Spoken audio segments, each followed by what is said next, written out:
तुमचं तोंड बघून काय झालंय ते जर कळत नसेल, समजत नसेल आणि मी जर भांडणं करत असेल तर मग मी बायको कसली?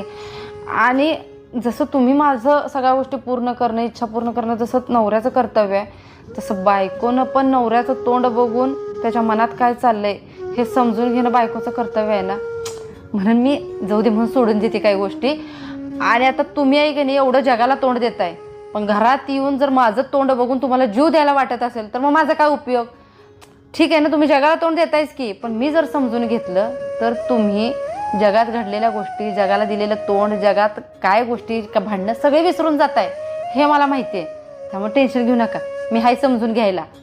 आणि आता खिचडी लावतो, खिचडी खाणार ना. आता पंचपक्वान्न काय मी बनवत बसणार नाही बघा, तुम्ही बसा, मी बनवते खिचडी.